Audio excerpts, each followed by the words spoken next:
The next topic from the chapter electric current, that is non-ohmic devices or limitations of Ohm's law. Non-ohmic devices क्या होते हैं? Those devices which do not obey Ohm's law. वो device जो Ohm's law को ओबे नहीं करता उसको हम बोलते हैं नॉन ओमिक डिवाइसेस। और ओमिक डिवाइसेस कौन से होते हैं? जहाँ पे ओम्स लॉ ओबे किया जाता है। जहाँ पे ओम्स लॉ ओबे होता है वो ओमिक डिवाइस, और जहाँ पे ओम्स लॉ ओबे नहीं होता उसको हम बोलते हैं नॉन ओमिक डिवाइसेस। इसमें for example vacuum tubes, semiconductor diode, liquid electrolyte, transistor, ये सारे क्या हैं? नॉन ओमिक डिवाइसेस हैं। ओम्स लॉ होता क्या है? V divided by I equals to R। जो ये फॉर्मूला है ये ओमिक डिवाइसेस और नॉन ओमिक डिवाइसेस दोनों के लिए ही वैलिड है। वैल्यू ऑफ R जो है वो कांस्टेंट रहती है ओमिक कंडक्टर्स के लिए, और नॉन ओमिक डिवाइसेस जैसे कि ट्रांजिस्टर, डायोड, इलेक्ट्रोलाइट, वहाँ पे R कांस्टेंट नहीं रहता। यही एक बहुत बड़ा डिफरेंस है और यही एक बहुत बड़ा लिमिटेशन है कि जो R की वैल्यू है रेजिस्टेंस वो कांस्टेंट रहती है ओमिक कंडक्टर्स के लिए, और R जो है कांस्टेंट नहीं होता वो नॉन ओमिक डिवाइसेस के लिए। ओम्स लॉ फेल कब हो जाता है? जब V बाय I कांस्टेंट नहीं रहता। ओम्स लॉ फेल कब होता है? जब R कांस्टेंट नहीं रहता, तभी ये नॉन ओमिक डिवाइसेस है, और यही इसकी लिमिटेशन है। For all non ohmic devices जो VI ग्राफ है has any of the following characteristics. VI graph is not a straight line, क्योंकि हमने 10th क्लास में भी पढ़ा है कि ओम्स लॉ का जो ग्राफ होता है वो स्ट्रेट लाइन होता है, क्योंकि V is directly proportional to I होता है और वहाँ पे R कांस्टेंट रहता है।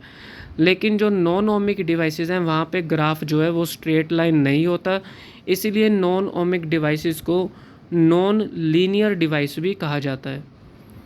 और नॉन लीनियर डिवाइस कहा जाता है इसीलिए V एंड I का जो रिलेशन है उसको हम नॉन लीनियर बोलते हैं। और जो रिलेशन होता है V एंड I का वो डिपेंड करता है कि पोटेंशियल डिफरेंस का साइन क्या है, पॉजिटिव है या नेगेटिव है। If I is the current for certain value of V, then reversing the direction of V, keeping its magnitude fixed, does not produce a current of same magnitude I in the opposite direction.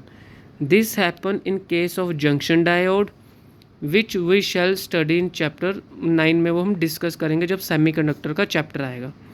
तो ये line जो है ये क्या कह रहा है? I is the current for a certain value of V। I current जैसे कि 1 एम्पेयर, ये 1 एम्पेयर कब आएगा? जब हम पोटेंशियल डिफरेंस सप्लाई करेंगे। जब पोटेंशियल डिफरेंस किसी वैल्यू पे सप्लाई किया जाएगा तभी करंट की वैल्यू आएगी। Then reversing the direction of V, तब हम क्या करेंगे? पोटेंशियल डिफरेंस की जो डायरेक्शन है वो रिवर्स कर देंगे, वैल्यू हम सेम रखेंगे। Does not produce a current, कहते जब हम पोटेंशियल डिफरेंस की वैल्यू रिवर्स कर देंगे, जो पहले करंट की वैल्यू आई थी किसी पोटेंशियल डिफरेंस की वैल्यू पे, उसकी डायरेक्शन, पोटेंशियल डिफरेंस की डायरेक्शन रिवर्स करने के बाद सेम करंट की वैल्यू नहीं आएगी। ओके, तो ये हमारा बी पॉइंट था।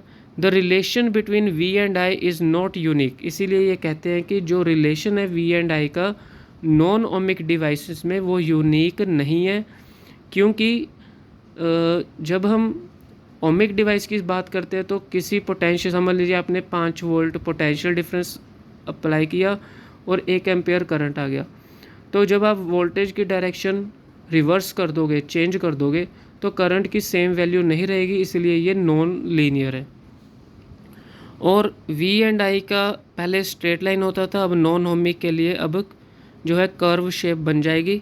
और ये जो है देखिए V की वैल्यू जो है अब ये फॉरवर्ड बायास बोलते हैं इसको, क्योंकि नॉन ओमिक डिवाइस है तो सेमीकंडक्टर की एग्जांपल हम ले सकते हैं।